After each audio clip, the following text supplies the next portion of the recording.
নিজের কষ্ট এত, আল্লাহ নবী বারবার করে উম্মতকে বলতো, উম্মতেরা মৃত্যু নিয়ে একটু চিন্তা করো, মৃত্যু নিয়ে আল্লাহর কাছে পানা চাও।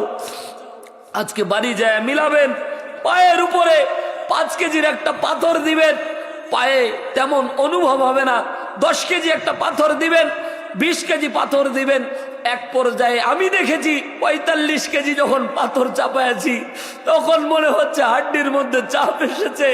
আমি নিজে প্রমাণ করেছি 45 কেজি চাপ দিলে হাড্ডি ভেঙে যাওয়ার উপক্রম তৈরি হয়। আল্লাহ নবীর আয়েশা সহধর্মিনী বলতেছেন, নবী আমার কেমন জানি পায়ের হাড্ডিগুলি ভেঙে যাবে যাবে ভাব তৈরি হয়েছে। এ ভাই কিভাবে আপনাকে বুঝাবো মৃত্যুর কষ্ট কত। আল্লাহ নবী সাল্লাল্লাহু আলাইহি সাল্লাম এই জায়গায় আস্তে করে হাতটা সরায় দিয়ে আজরাইলকে বলছেন, আজরাইল এটা যদি কষ্ট না হওয়ার যন্ত্রণা হয় তাহলে আমার উম্মতের কি হবে, আমার উম্মতের কি হবে, উম্মতের কি হবে। আল্লাহ নবী নিজের কষ্ট ভুলে গিয়ে উম্মতকে নিয়ে চিন্তা করে, আর কপাল পোড়া নবীকে নিয়ে গালি দেয়। এই কপাল পোড়া রাসূলের শানে বের পর্যন্ত হতে চায় না। কথা জোরে বলেন ঠিক কিনা। এমন এক জামানা আসবে যে জামানায় কোরআনকে অপমান করা হবে, এমন এক জামানা আসবে যে জামান কোরআনকে অপমান করা হবে, যে জামানায় কোরআনকে সম্মান দেওয়া হবে না। তার বাস্তব প্রমাণ হলো আজকের মাহফিল। কোরআনের আয়োজন করা হয় কিন্তু আমরা আসি না। কথা জোরে বলেন ঠিক কিনা। বিশ্বনবী হাদিসের মধ্যে ডাক দিয়ে বলে, এরে সাহাবীরা শোনো, আল্লাহ রাব্বুল আলামিন কিয়ামতের ময়দানে যখন বান্দাকে জান্নাত আর জাহান্নাম দেবেন, তার পূর্ব মুহূর্তে ফয়সালা যখন হবে, আল্লাহ রাব্বুল আলামিন হযরতে আদম আলাইহিস সালাতু ওয়াস সালামকে ডাক দিয়ে বলবেন, আদি পিতা আপনি এদিকে আসেন। ডান দিকে দাঁড়ানো থাকবে পয়গম্বর বিশ্বনবী জনাবে মুহাম্মদ রাসূলুল্লাহ।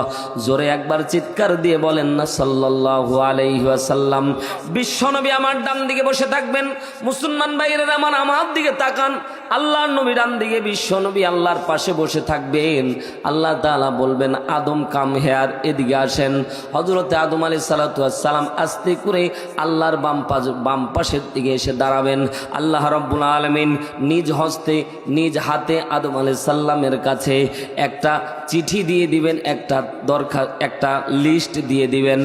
বিশ্বনবী আমার ডাক দিয়ে বলে, আরে উম্মতরা শুনে নাও, দামি কথা রে মুসলমান, পর্দানিশা আমার মা বোনেরা গভীর মনোযোগ দিয়ে শোনেন।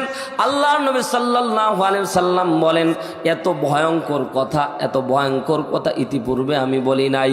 আল্লাহর নবী ডাক দিয়ে বললেন, সাহাবীরা শুধু তোমরা না, কিয়ামত পর্যন্ত যত মানুষ আসবে, এটা শোনার পরে মানুষের শরীরের লোম খাড়া হয়ে যাবে, তাদের লোমগুলি শিহরিত হয়ে যাবে। কেমন কথা, কেমন কথা। আল্লাহর নবী ডাক দিয়ে বললেন, সাহাবী শুনে নাও, শুনে নাও। আল্লাহ তাআলা আদম আলাইহিস সালাতু ওয়াস সালামের হাতের মধ্যে একটা লিস্ট দিবে। কিসের লিস্ট? বিশ্বনবী বলেন, জান্নাত আর জাহান্নাম ফয়সালাকারী ব্যক্তিদের লিস্ট আল্লাহ তাআলা আদমের হাতে দিবেন। কারণ আদম আলাইহিস সালাতু ওয়াস সালামকে বলা হয় আদি পিতা। সমস্ত বনি আদমের পিতা হলেন আদম আলাইহিস সালাতু ওয়াস সালাম। আল্লাহ রাব্বুল আলামিন আদি পিতা আদমকে বলবেন নিজ হাতে, তুমি তোমার সন্তানদেরকে জান্নাত আর জাহান্নাম দাও। জোরে একবার বলেন না সুবহানাল্লাহ। আরেকটা হাদিস এখানে আপনাদেরকে বলি, আল্লাহর নবী যেদিন মেরাজের রজনীতে যায়, আল্লাহর নবী সাল্লাল্লাহু আলাইহি সাল্লাম আদমের সাথে যখন প্রথম সাক্ষাৎ ঘটে যায়, আল্লাহর নবী খেয়াল করে দেখলেন আদম আলাইহিস সালাতু ওয়াস সালাম ডান দিকে যখন তাকাচ্ছেন, আস্তে করে ডান দিকে তাকায় আল্লাহর নবী আদম হাসতেছে। আল্লাহর নবী খেয়াল করে দেখলেন আদম আলাইহিস সালাম যখন বাম দিকে তাকায়, আদম আলাইহিস সালাম কান্না করে। আল্লাহর নবী ডাক দিয়ে বললেন, জিবরাইল, ও ভাই জিবরাইল। আদম আলাইহিস সালাতু ওয়াস সালাম বাবা যখন ডান দিকে তাকায় তখন হাসে, বাম দিকে তাকায় তখন কান্না করে। কারণটা কি? সাথে তাৎক্ষণিক জিবরাইল ডাক দিয়ে বলছেন, ইয়া রাসূলুল্লাহ, ইয়া হাবিবাল্লাহ, বাবা আদম যখন ডান দিকে তাকায় জান্নাতি সন্তানদের দেখে মনটা অনেক বেশি খুশি হয়ে যায়, হাসি সামলাইতে পারে না। বাম দিকে যখন তাকাই, এরে মুসলমান আল্লাহর গোলাম, বাম দিকে যখন তাকাই হযরত আদম আলাইহিস সালাতু ওয়াস সালাম সন্তানদেরকে জাহান্নামের আগুনে দেখে চিৎকার দিয়ে ডুকরে ডুকরে কান্না করে, আহারে সন্তানরা আমার, আল্লাহ তাআলার বিধান না মানার কারণে আজকে তোমরা জাহান্নামের আগুনের মধ্যে গ্রেফতার হয়ে গেছো। জান্নাতি সন্তানদের দেখে হাসে, জাহান্নামী সন্তানদের দেখে কান্না করে। এইবার বলেন দেখি, কোনো বাবা কি চায় তার সন্তানকে খারাপ হতে দেয়? ইচ্ছাকৃতভাবে কোনো বাবা কি চায় তার সন্তান খারাপ হয়ে যাক? জোরে বলেন না কেন, চায় নাকি? বাবা কোনোদিন চায় না। 2 নাম্বার কথা হলো, সন্তান যতই দুষ্টু হোক না কেন, সন্তান যতই খারাপ হোক না কেন, বাবা কোনোদিন সন্তানকে নিজ হাতে আগুনের মধ্যে ফেলতে পারে না। কথা জোরে বলেন ঠিক কি না? সন্তান বাবার সাথে গাদ্দারি করতে পারে, কিন্তু বাবা কোনোদিন সন্তানের সাথে গাদ্দারি করে না। ইরে মুসলমান, সন্তানের 10 তলা 20 তলা বিল্ডিং রয়েছে, কিন্তু বাবার জন্য একটা রুম বরাদ্দ আসে না, এমন কুলাঙ্গার সন্তান আছে না নাই? অথচ এই সন্তান যখন ছোট্ট ছিল, মা জননী ঠান্ডার দিন, মা জননী ডান দিকে সন্তানকে শোয়ায় রেখে মা জননী ঘুমিয়েছে, কিছুক্ষণ পরে উঠে দেখে সন্তান পেশাব করে দিয়েছে। মা আস্তে করে ওই জায়গা থেকে বাম দিকে নিল, কিছুক্ষণ পরে দেখে সন্তান বাম দিকেও পেশাব করে দিয়েছে। এবার মা জননী নিজে পেশাবের মধ্যে থেকে সন্তানকে শুকনা জায়গায় রেখেছে। কথা জোরে বলেন ঠিক কি না? আবার দেখতেছে ওই জায়গায়ও পেশাব করে দিয়েছে, রাখার জায়গা না। এরে মুসলমান আল্লাহর গোলাম, মা কত ভালোবাসা আদরের জিনিস, মা জননী বুকের মধ্যে সন্তানকে রেখে রাত কাটিয়েছে। এরে ভাই, যে মা নিজে বিছানার মধ্যে পেশাবের মধ্যে শায়িত হয়, তোমাকে শুকনা জায়গা দেয়, কপাল পোড়া সন্তান বড় হয়ে ওই মারে জায়গা দেয় না, এমন কপাল পোড়া সন্তান খোতমাদবপুরে আছে না নাই? কপাল পোড়া সন্তান রে, আরে দুনিয়ার মুসলমান, মা জননী কতই আদরের মা। ছোট্টবেলা সন্তান অসুস্থ হয়েছে, মা জননী বারবার আল্লাহর দিকে হাত তুলে ডাকতে বলে, মালিক রে সন্তানটারে সুস্থ করে দাও, যদি হায়াতের দরকার হয় আমার হায়াতটা নিয়ে নাও।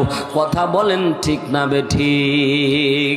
মুসলমান ভাইরা আমার বুঝাতে চাইলাম, মা বাবা তার সন্তানকে এত পরিমাণে ভালোবাসে, আল্লাহ তাআলা, আল্লাহ প্রদত্ত এই ভালোবাসা আল্লাহ তাআলা সন্তানের জন্য আল্লাহ তাআলা দিয়েছে।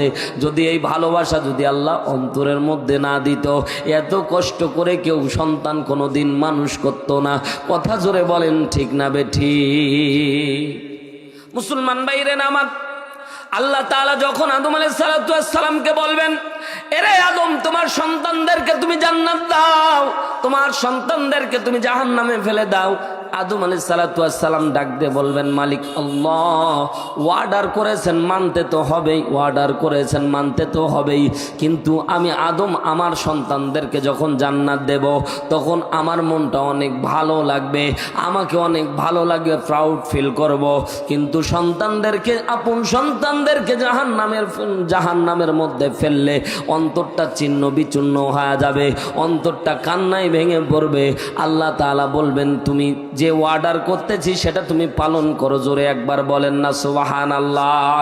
আদম আলাইহিস সালাতু ওয়াস সালামকে আল্লাহর নবী ডাক দিয়ে বললেন, এরে সাহাবীরা শুনে নাও, আদম আলাইহিস সালাতু ওয়াস সালামকে আল্লাহ রাব্বুল আলামিন যে লিস্ট দান করবে, ওই লিস্টটা অত্যন্ত কঠিন লিস্ট ছিল রে মুসলমান।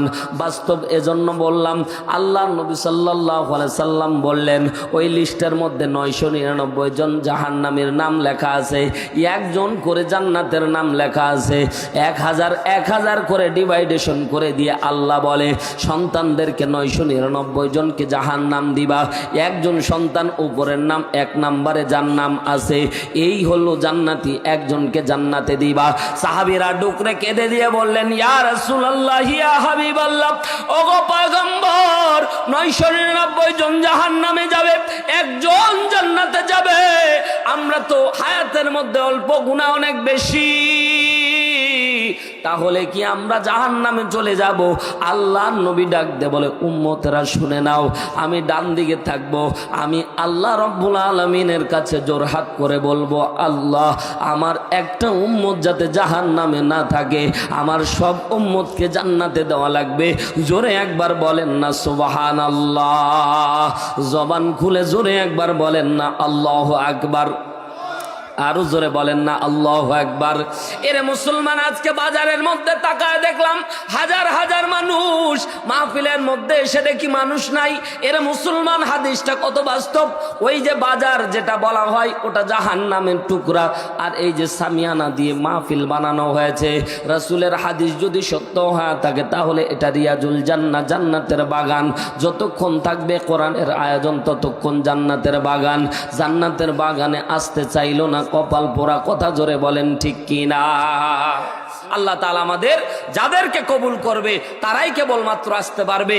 আল্লাহ তাআলা আমাদের সকলকে আসার তৌফিক দান করুন। জোরে বলেন না আমিন। একটু ওদের জন্য একটু দোয়া করেন, দোয়াটাও করতে চায় না। জোরে বলেন না আমিন। যদি কবুল হয়ে যায়, খোতমাদবপুর এলাকার মুসল্লিরা খুব চালাক, আমিন কয় না যদি আল্লাহ কবুল করে নেয়। জোরে বলেন আমিন। আমি আপনাদের খেদমতে কুরআনুল কারীমের ছোট্ট সূরা, কোরআনের সবচেয়ে ছোট সূরা বলা হয় সূরাতুল কাউসার। সুবহানাল্লাহ, জোরে বলেন।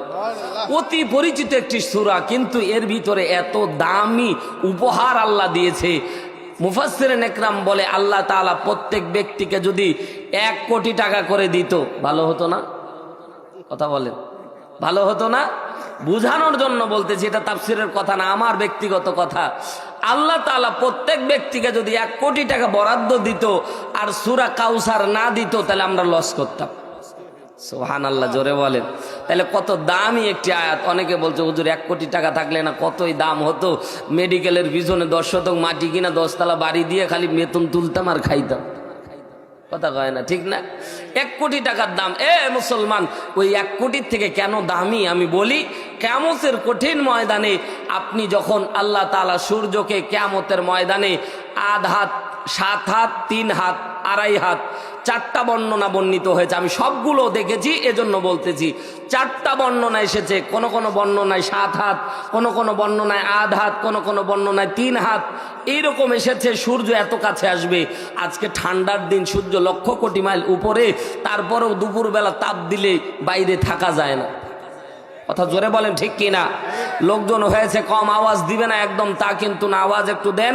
আল্লাহ তাআলা আমার জবান দিয়ে আমলের কিছু কথা বলাক, আমল করে জান্নাতি হই। জোরে একবার বলেন সুবহানাল্লাহ। সবাই একটু তাকবীর দিব, কেউ জবান বন্ধ রাখবো না। নারে তাকবীর। হয় না, হয় না। সবাই একটু প্রস্তুতি নেন, এইরকম করেন। আমার মতো দেখেন, আমার দিকে তাকান, এইরকম করেন। আমি নারায়ে তাকবীর বলবো, আস্তে করে উপরে ছাড়বেন, সামনে মারবেন না, আবার উপর দিকে দিবেন, ফাঁকা দিকে দিবেন, আল্লাহর দিকে দিবেন। মুসলমান, কেউ জবান বন্ধ রাখবে না, যতটুকু শক্তি আছে সব দিবেন। আল্লাহু আকবার যে যত বেশি জোরে দেয়, আল্লাহু আকবার যে যত বেশি পড়ে, তার হৃৎপিণ্ড তত বেশি ভালো থাকে। নারায়ে তাকবীর। মাশাআল্লাহ, ঈমান আছে আপনাদের, আল্লাহ কবুল করুন। জোরে বলেন আমিন। একটু জোরে আওয়াজ দিবেন, তাহলে ডাবল রিপিটেশন করতে হবে না। নারায়ে তাকবীর। সূরা কাউসার বলতেছিলাম যে আল্লাহ তাআলা এত দামি বানাইলো কেন? কিয়ামতের ময়দানে আল্লাহ যখন সূর্যকে 7 হাত উপরে, 8 হাত উপরে নিয়ে চলে আসবে, মানুষের পাপের কারণে মানুষের পাপ যেরকম হবে সেই রকম মানুষ পাপের সাগরে হাবুডুবু খাবে, মানুষ রক্ত পুজের ভিতরে হাবুডুবু খাবে। আল্লাহ তাআলা এক শ্রেণীর ইমানদারদেরকে আল্লাহ তাআলা ওই সূর্যের আলো থেকে আল্লাহ তাআলা আরশের ছায়া দান করবে। আরো জোরে বলেন সুবহানাল্লাহ। আল্লাহর নবী বলেন, যাদেরকে আল্লাহ তাআলা আরশের ছায়া দিবে, এদেরকে আল্লাহ তাআলা হাউজে কাউসারের পানি পান করাবে। এই কঠিন মুহূর্তে সূর্য যখন আধাত উপরে চলে আসবে, মানুষের তৃষ্ণার কারণে মানুষের কলিজাগুলি টাস টাস টাস করে ফেটে যাবে। এই দিন কেউ যদি এক ফোঁটা পানি দেয়, এর মতো দামি পৃথিবীর মধ্যে আর কেউ নাই। বলা হয়েছে কোনো ব্যক্তিকে যদি এক পেয়ালা পানি বা এক ঢোক পানির জন্য পুরা পৃথিবী বিক্রি করে দিতে বলা হয়, ওর যদি পুরা পৃথিবী থাকতো সেদিন বিক্রি করে দিত, তাহলে বোঝা গেল এই কোটি টাকার থেকে আল্লাহর এই নেয়ামত বেশি দাম। জোরে একবার বলেন সুবহানাল্লাহ। কোরআনের মধ্যে ছোট সূরা দুইটি, জোরে বলেন কয়টি? সূরা আসর আর সূরা কাউসার। তবে দুইটির ভিতরে আবার সূরা কাউসার ছোট সূরা, কারণ সূরা আসরের ভিতরে 64টি শব্দ রয়েছে। আল্লাহু আকবার, জোরে বলেন। আর সূরা কাউসারের মধ্যে 42টি হুরুফ রয়েছে, 42 শব্দ। তাহলে সব দিক বিবেচনা করে সূরা কাউসার ছোট্ট সূরা। আরেকটি আমল আপনাদেরকে দেই, আমরা যারা নামাজ পড়ি ভাই, এমন বেকায়দার নামাজ পড়ি যে আমাদের তেলাওয়াত শুদ্ধ না। কথা জোরে বলেন। এ ভাই, অনুরোধ করে বলবো তেলাওয়াত যদি শুদ্ধ না হয় আপনার নামাজ হবে না, গ্যারান্টি। কি করবেন? আপনি কোরআন পড়তে পারেন আর না পারেন, ইমাম সাহেবের হাত ধরে হোক, পা ধরে হোক, বলবেন হুজুর নামাজের পরে অন্তত ফজর নামাজের পরে 2টা করে সূরা মস্ক করবেন, কারণ কেউ যদি 2টা সূরা পাঠ করতে পারে তাইলে তার নামাজ হয়ে যাবে। জোরে বলেন সুবহানাল্লাহ। যদি তাও না পারেন, সূরা ইখলাস, কোন সূরা? সূরা ইখলাসটা মস্ক করবেন, শুদ্ধভাবে তেলাওয়াত করবেন। প্রত্যেকটা রাকাতে সূরা ইখলাস পড়েই নামাজ পড়বেন। আল্লাহু আকবার বলেন।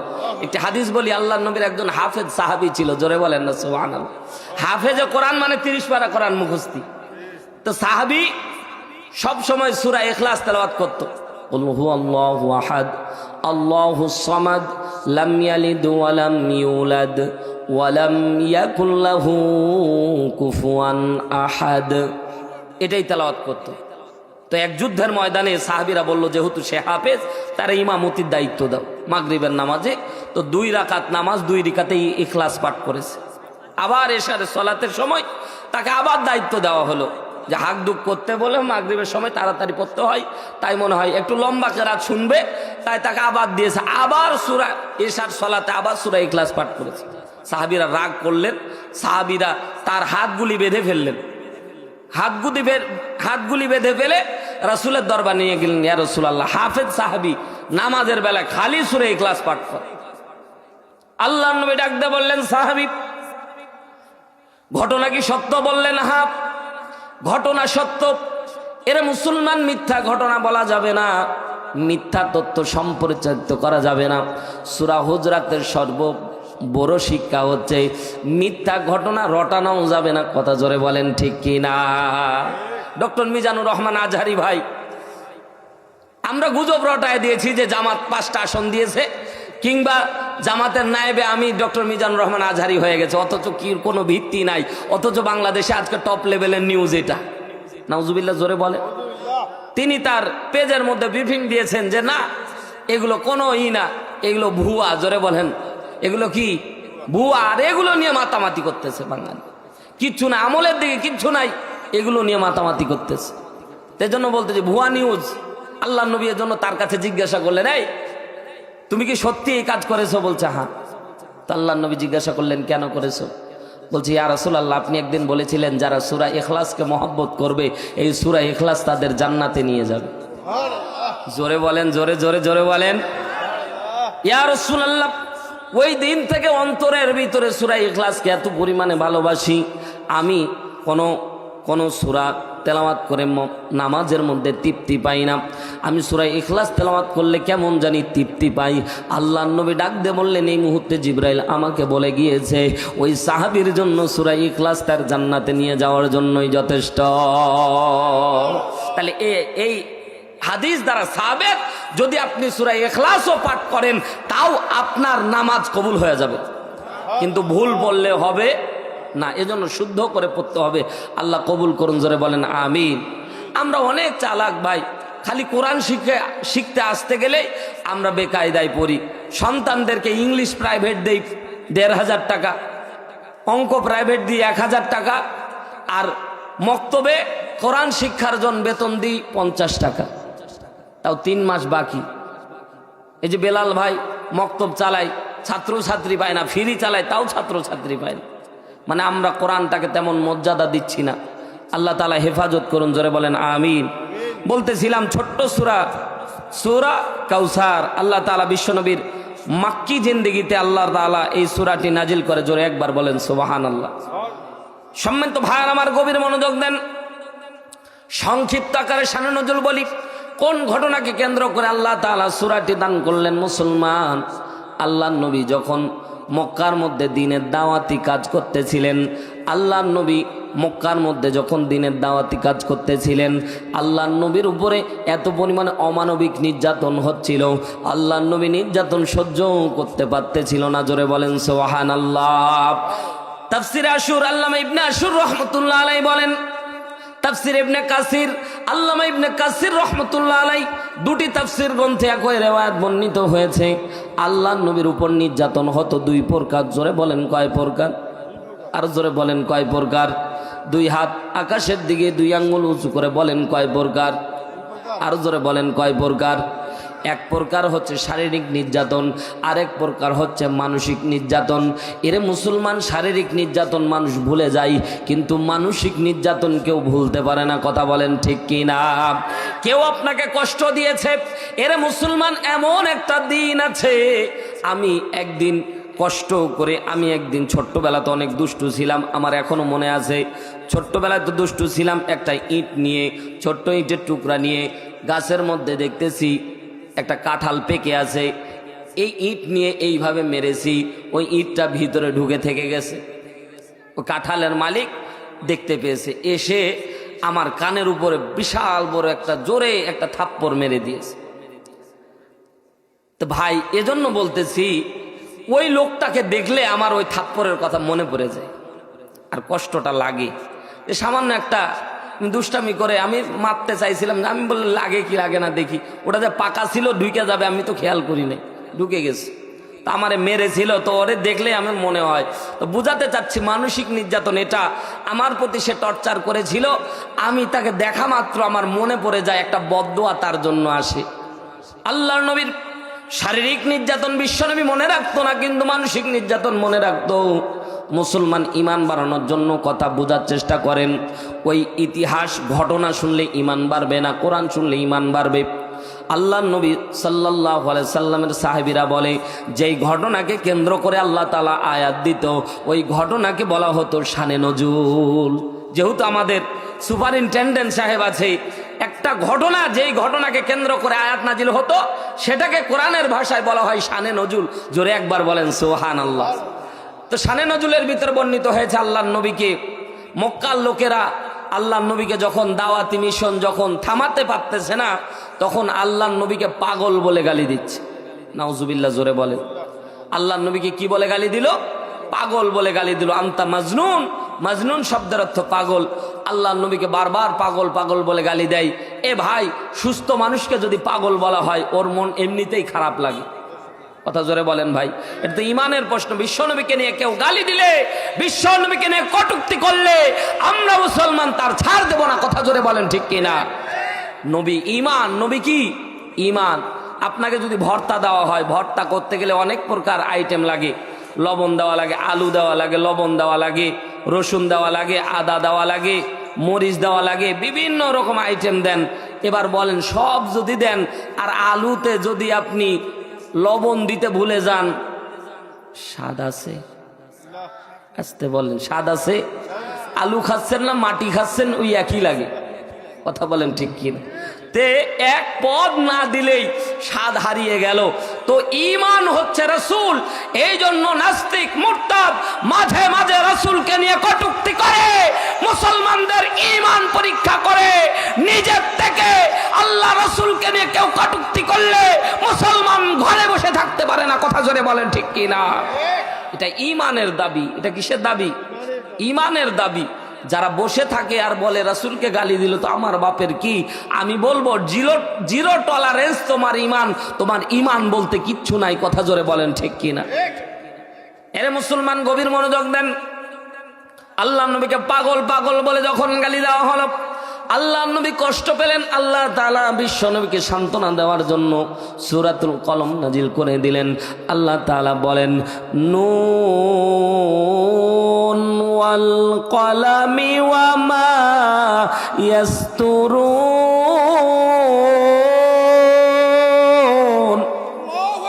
জোরে বলেন আল্লাহু আকবার। আল্লাহ রাব্বুল আলামিন আয়াত নাজিল করে বিশ্ব নবীকে সান্ত্বনা দিয়ে ডাকতে বলেন, নবী গো, ইয়া রাসূলুল্লাহ, ইয়া হাবিবাল্লাহ, মক্কার লোকেরা আপনারে পাগল বলে গালি দিয়েছে। আমি আল্লাহ তিনটা কসম করলাম, নুন ওয়াল কলামি ওয়া মা ইয়াসতুরুন, মা আনতা বিনি'মাতি রাব্বিকা বিমাজনুন।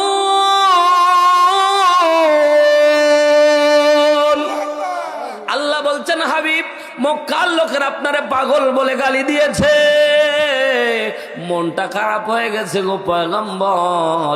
আমি আরশের মালিক আল্লাহ আপনার অভিভাবক, ইয়া রাসূলুল্লাহ, আর দেরি করবেন না। আমি আল্লাহর পক্ষ থেকে জানায় দিচ্ছি, মা আনতা বিনি'মাতি রাব্বিকা বিমাজনুন। আগে আল্লাহ তিনটা কসম করেছে, নুন মাছের কসম করেছে, ওয়াল কলামি ওয়া মা ইয়াসতুরুন, কলমের কসম করেছে, ইয়াসতুরুনের কসম করেছে। বিস্তারিত বলার সুযোগ নাই, মুসলমান সংক্ষিপ্ত আকারে কথা বোঝার চেষ্টা করেন। তিনবার কসম করে আল্লাহ বুঝাতে চাইলেন, হাবিব, সামনে যে কথা বলবো ওটা কম দামি কথা না, এটার মতো দামি কথা আর হতে পারে না। জোরে বলেন সুবহানাল্লাহ। এর মুসলমান মেডিকেল মরে গিয়েছেন, মুদিখানার দোকানে কিংবা ফার্মেসিতে আপনি 10 টাকা বাকি নিয়েছেন কিংবা 100 টাকা বাকি নিয়েছেন, পরের দিনে দেওয়ার কথা আপনি দেন নাই, তারপরের দিন আপনি গেছেন আবার বাকি নিতে, দিবেনি? জোরে বলেন, দিবে নাকি? সাথে সাথে আপনি বলবেন, ভাই আল্লাহর কসম করে করছি বিকালে দিব, ঠিক না? আপনি তাকে বুঝাতে চাইলেন, আল্লাহর কসম করতেছি বিকালে দিয়ে দেব, তার মানে আপনার কথাটাকে দৃঢ়তা আনার জন্য, আপনার কথাটাকে তাকে বিশ্বাস আনয়ন করার জন্য আপনি কসম করতেছেন। এর মুসলমান জিজ্ঞাসা করতে চাই, আল্লাহ তাআলা আপনার বিশ্বাস আনয়নের জন্য কসম করার দরকার আছে নাকি? আছে ভাই? কোনো প্রয়োজন নাই। তারপরেও আল্লাহ তাআলা বুঝাতে যাচ্ছেন, হাবিব, যেই কথা বলবো এটা দামি কথা, যেই কথা বলবো এটা দামি কথা, যেই কথা বলবো এটা সত্য কথা। আমি আল্লাহ বলছি, মা আনতা বিনি'মাতি রাব্বিকা বিমাজনুন, আপনার রবের নিয়ামতে আপনি কিন্তু পাগল না। যারাই আপনারে পাগল বলে গালি দেয়, এরাই হচ্ছে অরিজিনাল পাগল। এরা মুসলমান। আজ থেকে 1500 বছর আগে আল্লাহ রাব্বুল আলামিন কোরআনের মধ্যে বিশ্ব নবীকে সুন্দর করে জানায় দিচ্ছেন, এ পয়গম্বর, চিন্তা করবেন না, আমি রব, আমি মালিক, আপনার সাথে আছি। জোরে বলেন না সুবহানাল্লাহ। আল্লাহ নবী সান্ত্বনা পেয়ে গেলেন। পাগল বলে বিশ্ব নবীকে যখন গালি দেওয়া হয়, আল্লাহর নবী আর মন খারাপ করে না, কারণ আল্লাহ তাআলা বলে দিয়েছে আমি পাগল না। আল্লাহ যদি বলে তার উপরে তো আর কোনো কথাই থাকে না। কথা জোরে বলেন ঠিক কি না? রাগ করতেছেন? ইমান বাড়ানোর জন্য কথা শোনেন মুসলমান। বিশ্ব নবী আমার আর রাগ করে না, আল্লাহর নবী আর রাগ করে না।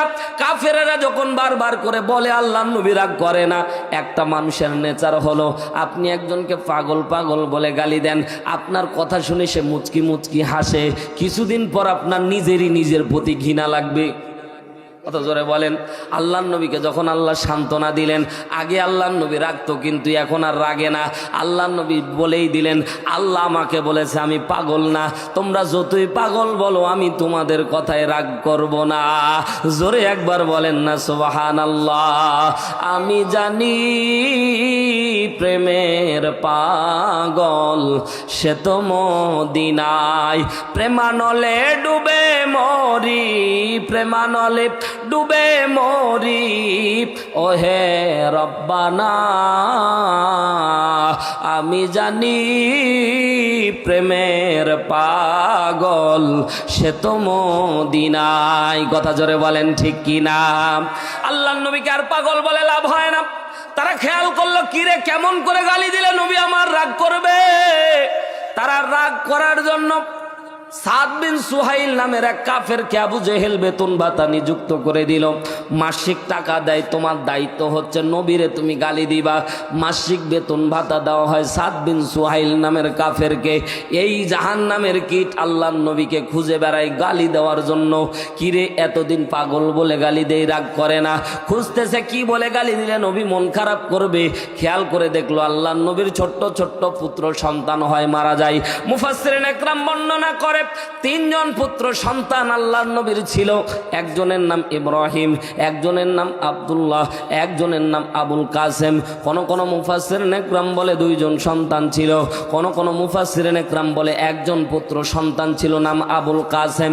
জয়টাই থাকুক না কেন, তবে মুফাসসিরিন একরাম একমত পোষণ করেছে আল্লাহর নবী সাল্লাল্লাহু আলাইহি সাল্লামের ছোট্ট সন্তানগুলি নাবালেগ অবস্থায় মৃত্যুবরণ করেছে। আল্লাহর নবী একদিন বসে আছে, আল্লাহর নবীর ডান উরুর মধ্যে আবুল কাসেম বসা, বাম উরুর মধ্যে হাসান আর হুসাইন বসা। আল্লাহর নবী সাল্লাল্লাহু আলাইহি সাল্লাম বাচ্চাদের নিয়ে খেলা করতেছে। এর মুসলমান বাচ্চা নিয়ে খেলা করা অনেক মজার ব্যাপার, ঠিক না বেঠিক? জোরে বলেন। বাচ্চারা যখন আব্বু আব্বু কয়া ডাক দেয়, নতুন নতুন আম্মা আম্মা কয়া ডাক দেয়, বুবু বুবু বলে যখন ডাক দেয়, মনে হচ্ছে কলিজা যেন ভরে যায়। কথা বলেন ঠিক কি না? ছোট্ট সন্তান, কোলের সন্তান আব্বা আব্বা কয়া ডাক দেয়, নবীর কলিজা ভরে যায়। জিবরাইল চলে আসলেন, ইয়া রাসূলুল্লাহ, আল্লাহ পরীক্ষা নিবে আপনার। জিবরাইল ডাক দিয়ে বলছেন, ইয়া রাসূলুল্লাহ, আমি জিবরাইল আজকে একাই আসি নাই গো পয়গম্বর, আজকে আমার সাথে এসেছে মালাকুল মউত। ডাক দিয়ে বললেন, মালাকুল মউত আসা মানে সে তো কোনোদিন ফেরত যাবে না। মালাকুল মউত যার কাছে একবার আসবে, এ কোনোদিন দুনিয়ায় আর বাঁচতে পারবে না। মালাকুল মউত যার কাছে একবার আসবে, আপনার জান্নাত নিয়ে সে ফেরত যাবে না। কথা জোরে বলেন ঠিক কি না? 10 তলা বাড়ি দেন, 20 তলা বাড়ি দেন, আপনি বিসিএস ক্যাডার, আপনি এই দেশের মধ্যে নাম করা একজন ব্যক্তি। ও ভাই, জীবন পাখি চলে গেলে আপনার 4 আনা পয়সার দাম নাই। জোরে কথা জোরে বলেন ঠিক কি না? আপনার প্রাণ পাখি উড়ে গেলে আপনার 4 আনা পয়সার দাম নাই। এজন্য কবি সুন্দর করে বলে, দেহ তোমার চর্মচর গলে পচে যাবে,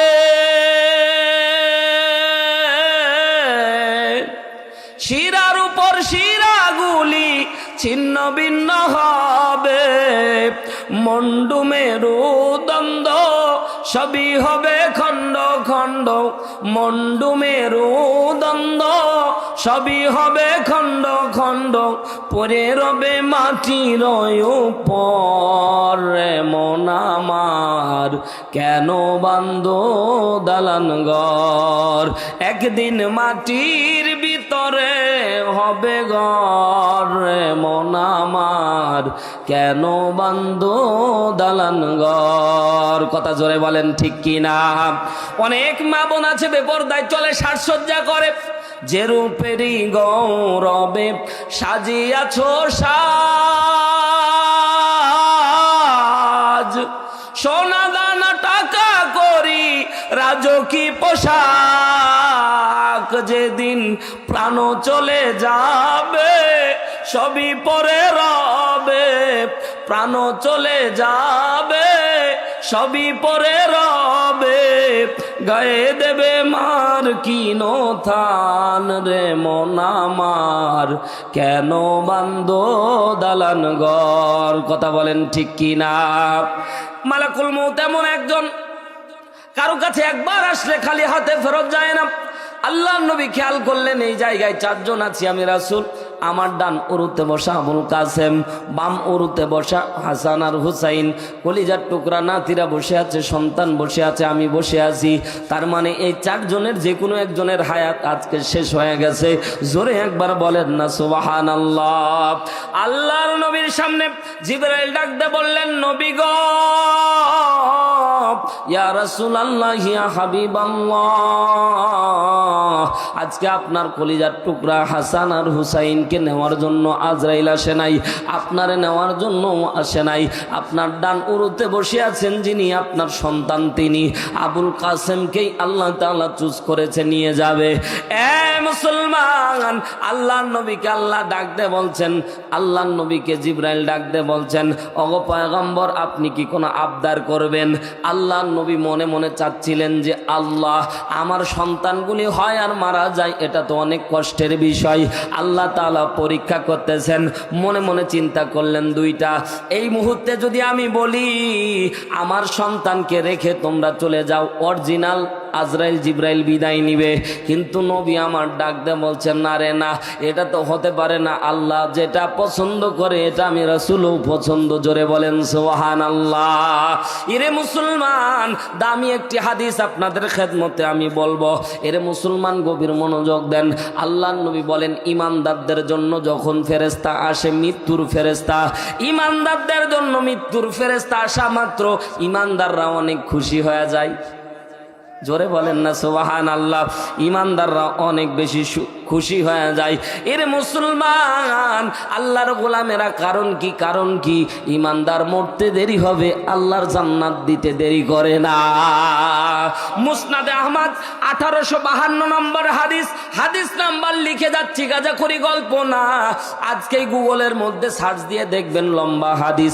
আল্লাহর নবী বলেন ইমানদাররা মৃত্যুবরণ করতে দেরি হয়, আল্লাহ তাদের জন্য জান্নাতের 8টা দরজা খুলতে দেরি করে না। জোরে বলেন সুবহানাল্লাহ। তাহলে দুনিয়া পচা দুনিয়ায় থাকার কি দরকার আছে ভাই? এজন্য যারা ইমানদার তারা মরার জন্য প্রস্তুতি গ্রহণ করে, আর যারা মুনাফিক তারা কিন্তু দুনিয়ায় বাঁচতে চাই, কিন্তু দুনিয়ায় বাঁচতে চাইলেও বাঁচা বড় সম্ভব নাই। কথা জোরে বলেন ঠিক কি না? দুনিয়া থাকার জায়গা নয় রে দুনিয়া, দুনিয়া থাকার জায়গা নয়, না ফেরার দেশে যাইবা একদিন ফেসে, আর তো ফিরায় আইবা না। ও দুনিয়া, দুনিয়া থাকার জায়গা নয়। কথা জোরে বলেন ঠিক কি না? মুসলমান ভাইরা রে আমার, আল্লাহ নবীর কোলের মধ্যে আবুল কাসেমকে যখন চেয়েছে, আল্লাহ নবী বলেছেন নিয়ে যাও। মনে মনে মনে মনে অনেক বেশি কষ্ট পেয়েছেন। আল্লাহ নবী ডুকরে কেঁদে দিলেন। ছোট্ট সন্তান জন্ম নেয়, কিছুদিন পর মারা যায়। আল্লাহর নবী কষ্ট পেলেন। দাফন কার্য শেষ করে আল্লাহর নবী ঘর থেকে সাহাবা একরামকে নিয়ে বের হয়েছে। ওই যে সাদ বিন সুহাইল নামক এই কাফেরকে বেতন ভাতা দেওয়া হয়েছে নবীকে গালি দেওয়ার জন্য। আল্লাহর নবীকে দেখা মাত্র এবার ডাক দিয়ে বলতেছে সন্তান হয় আর মারা যায়। আমাদের এলাকার মধ্যে একটা প্রবাদ বাক্য আছে মুসলমান, আপনাদের এলাকায় আছে কিনা জানি না, পুত্র সন্তান হয় মারা যায়, পুত্র সন্তান হয় মারা যায়, পুত্র সন্তান হয় মারা যায়, কন্যা সন্তান হলে মারা যায় না। আমরা তাকে নির্বংশ বলে গালি দেই, ঠিক কিনা বলেন? বলি তোর খাটলা ধরার মতো কেউ নাই, বলি তোর মাটি কবরের মধ্যে মাটি দেওয়ার মতো বংশের ভিতরে প্রদীপ জ্বালানোর কেউ নাই। কথা বলেন ঠিক কিনা? এই শব্দটাকে আরবি লুগাতের পরিভাষায় বলা হয় আবতার, লেজ কাটা, নির্বংশ। মুফাসসিরিন একরাম ডাক দিয়ে বলে আল্লাহর নবীকে সাদ বিন সুহাইল বারবার আবতার আবতার বলে লেজ কাটা, নির্বংশ বলে গালি দিচ্ছে। আল্লাহর নবী নিজের অজান্তে কষ্ট পেয়ে গেলেন। মনে মনে চিন্তা করলেন, আল্লাহ আমি তো আমি জিম্মায় আমার সন্তানগুলিকে মারতেছি না, আল্লাহ তুমি চেয়েছো আমি দিয়ে দিয়েছি, আমি তো প্রশ্নও করি নাই রে আল্লাহ। এ রব্বুল আলামিন, তাহলে আমাকে কেন গালি দেওয়া হচ্ছে, কেন আমারে কষ্ট দেওয়া হয়? বারবার করে নবী আমার বেকার হয়ে গেলেন, চিন্তার মধ্যে পড়ে গেলেন। আবতার আবতার বলে যখন বিশ্ব নবীকে গালি দেওয়া হয়েছে, আল্লাহ নবী মনের মধ্যে কষ্ট পেয়েছে, চোখ দিয়ে পানি আসবে আসবে ভাব তৈরি হয়েছে। সাহাবা একরাম খেয়াল করে দেখলেন, এরে ভাই মানুষ কান্নার আগে তার অবস্থা বোঝা যায়, ঠিক না বেঠিক? জোরে বলেন। চোখের দিকে তাকাইলেই বোঝা যায় আল্লাহ নবীর চোখের পানি খালি টলমল টলমল করতেছে, পড়বে পড়বে ভাব। ন্যানো সেকেন্ডের ভিতরে সাহাবীরা খেয়াল করে দেখতেছে আল্লাহ নবী কান্না মাখা মুখে মুচকি হাসি দিচ্ছে। জোরে একবার বলেন না সুবহানাল্লাহ। আল্লাহ নবী কাঁদবে, এমন সময় আল্লাহ নবী হঠাৎ দেখতেছে মুচকি মুচকি হাসতেছে। সাহাবা একরাম বললেন, ইয়া রাসূলুল্লাহ, পয়গম্বর, কান্না মাখা মুখে হাসির কারণটা কি? আল্লাহ নবী বললেন, এই মুহূর্তে জিবরাইল আমার কাছে 3 আয়াত বিশিষ্ট সূরাতুল কাউসার নাজিল করে দিয়েছে। জোরে বলেন সুবহানাল্লাহ। আল্লাহর নবী মুফাসসিরিন একরাম বর্ণনা করে তাফসিরে কাবীরের ভিতরে বর্ণিত হয়েছে, আল্লাহর নবী হাসির কারণ ছিল 2টা। জোরে বলেন কয়টা? 1 নম্বরে আল্লাহর নবী হেসেছিলেন কারণ সূরা কাউসারের প্রথম আয়াতে আল্লাহ তাআলা বলছেন, ইন্না আ'তাইনাকাল কাউসার। জোরে বলেন না আল্লাহু আকবার। আল্লাহ তাআলা বিশ্বনবীকে বলছেন, হাবিব, আমি আল্লাহ আপনারে হাউজে কাউসারের মালিক বানায় দিয়েছি। আরো জোরে বলেন। এ ভাই কার্পণ্য করিয়েন না, জোরে বলেন না সুবহানাল্লাহ। 2 নম্বরে কাউসারের মালিক হয়েছে, 2 নম্বরে হেসেছেন। আল্লাহ নবী বলেছেন, মালিক যেহেতু আমি, আমার সমস্ত উম্মতকে কিয়ামতের ময়দানে যেদিন পানি থাকবে না, ওই হাসরের ময়দানে, হাসর মহাসরে আমি আমার উম্মতকে পেয়ালা ভরে ভরে পানি পান করাবো। মুফাসসিরিন একরাম বর্ণনা করে, এই হাউজে কাউসারের পানি যদি 1 ফোঁটা, 1 পেয়ালা না ভাই, 1 ফোঁটা যদি আপনার মুখের মধ্যে যায়, আল্লাহর নবী বলেন জান্নাতে যাওয়ার আগ পর্যন্ত আপনার পিপাসা লাগবে না। 2 নাম্বার কথা হলো, যারা হাউজে কাউসারের পানি পাবে রে ভাই, পর্দা নিশি আমার মা বোনেরা দিলের কানটা লাগিয়ে শোনেন গো মা, যারা হাউজে কাউসারের পানি পাবে এরা গ্রিন সিগন্যালে আল্লাহর বিনা হিসেবে আল্লাহর জান্নাত পাবে। জোরে একবার বলেন না সুবহানাল্লাহ। তাহলে হাউজে কাউসারের পানি কারা চান একটু আল্লাহরে দেখাতে হবে। নারায়ে তাকবীর। কষ্ট করে হাত তুললে হবে না রে মুসলমান, হাত নামায়া ফেলিয়েন না, নামায়া ফেলিয়েন না। হাউজে কাউসারের পানি পান করা মানে, হাউজে কাউসারের পানি পাওয়া মানে আল্লাহর রাস্তায় আল্লাহর জান্নাতে বিনা হিসেবে যাওয়া। জোরে বলেন সুবহানাল্লাহ। চান তো হাউজে কাউসারের পানি? 2টা আমল করা লাগবে। জোরে বলেন কয়টা? আল্লাহর নবীকে জিবরাইল ডাকতে বলছেন, ইয়া রাসূলুল্লাহ, ওগো পয়গম্বর, আল্লাহ তাআলা আপনাকে যে হাউজে কাউসারের মালিক বানায় দিয়েছে, এখানে সংক্ষিপ্ত আকারে আপনাদেরকে একটু বুঝায় দেই কেন আল্লাহর নবী হাউজে কাউসারের পানি পান করার পরে, হাউজে কাউসারের পানি পাওয়ার পরে কেন খুশি হলেন। আল্লাহর নবী যেদিন মেরাজের রজনীতে যায়, মুসলমান আল্লাহু আকবার জোরে বলার নিয়ত করে বসে থাকেন। আল্লাহর নবী যেদিন হাউজে কাউসারের, আল্লাহর নবী যেদিন মেরাজের রজনীতে যায়, আল্লাহর নবীকে 4টা নহর থেকে পান করানো হয়েছিল। 1 নাম্বার মধুর নহর, 2 নাম্বার শরাবের নহর, 3 নাম্বার দুধের নহর, 4 নাম্বার হাউজে কাউসারের নহর। জোরে বলেন সুবহানাল্লাহ। এই হাউজে কাউসারের নহরটা হচ্ছে পানির নহর, মধুর নহর, দুধের নহর, পানির নহর, শরাব তথা নেশা, শরাব মানে বলা হয়েছে শরাবের নহর, অর্থাৎ ওটা নেশার নহর। ওটা ওই নেশা না রে ভাই, আজকে সমাজের ভিতরে, আমাদের সমাজের ভিতরে যেই মাদকাসক্ত হয়ে গেছে যুবকেরা, ওই নেশা না রে ভাই। আল্লাহর পক্ষ থেকে যেটা দেওয়া হবে শরাব, এটা এমন দামি যেটা খেলে মস্তিষ্ক নড়বে না। জোরে বলেন সুবহানাল্লাহ। আর আজকে আমাদের সমাজের নেশা করলে মাথা ঠিক থাকে? কথা বলেন না, মাথা ঠিক থাকে? দিনাজপুর এলাকার মানুষ আপনারা সহজ বাংলায় একটা কথা বলি, রাগ করবেন? রাগ করবেন? আমরা ভাই ও মদটা তত দাম দিয়ে কে খায়, এজন্য বাঙালি সুয়ানি খায়। কথা কয় না, জোরে বলেন ঠিক কি না? খাওয়ার পরে কি সুয়ানি খায়। একদিন এক মুরব্বীরে দেখতেছি রাস্তা ঠেলতেছে, কেন সুয়ানি খাওয়ার পরে মাথা ঠিক থাকে না, রাস্তা ঠেলতেছে। জিজ্ঞাসা করলাম, চাচা রাস্তা ঠেলো কেন? কোথায় বাঁকা হয়ে আছে, সোজা করে দেব। কথা কয় না। বাড়ির মধ্যে যায়, দরজার মধ্যে রাত 12টার দিকে ঠকঠকায়, বউ দরজা খুলতে ভয় পায়, দরজা খুলতে দেরি, আম্মা কয়া ডাক দিতে দেরি করে। কথা কয় না, জোরে বলেন ঠিক কিনা? আম্মা কয়া ডাক দেয়, ছেলেও ভয়ে থাকে। ছেলে যখন এসে সামনে দাঁড়ায় কয়, দুলাভাই ভালো আছেন? কথা কয় না। তা নেশা করলে মাথা ঠিক থাকে? যুবকদেরকে বলবো, অনুরোধ করে বলবো, এই নেশা যারা পান করবে আল্লাহ জান্নাতে তাদেরকে শরাব পান করাবে না। একবার আপনি নেশা পান করেছে, জান্নাতে শরাব আপনার জন্য হারাম। আল্লাহু আকবার। জান্নাতে শরাব যত পান করবেন আল্লাহ তাআলা এটা আপনার জন্য হালাল করে দিয়েছে। এই জন্য দুনিয়ার শরাব, এই পচা শরাবকে আল্লাহ হারাম করে দিয়েছে। জোরে একবার বলেন সুবহানাল্লাহ। যুবকের আজকে নেশায় আসক্ত, সমাজটা অত্যন্ত নেশায় আসক্ত, অন্তত এই এলাকা তো আরো বেশি খারাপ। কথা বলেন ঠিক কিনা? জোরে বলেন ঠিক কি না? নেশার মধ্যে আসক্ত হয়ে আমরা নষ্ট হয়ে যাচ্ছে। যুবক মায়ের কথা শোনে না, বাবার কথা শোনে না। এমনও দেখা গেছে ভাই, নেশায় আসক্ত হয়ে বাবার কাছে গাড়ি চেয়েছে, দেয়নি, ফাঁসি লটকায় বিষ খেয়ে মারা গেছে। আছে না? তা বলেন না কেন? কথা বলেন ঠিক না? এ মুসলমান গভীর মনোযোগ দেন। আল্লাহর নবীকে 4টা নহর থেকে যখন পান করানো হলো, এবার জিজ্ঞাসা করতে চাই, বলেন তো 4 নহরের ভিতরে কোনটা বেশি মিষ্টি হবে? সবাই বলেন না।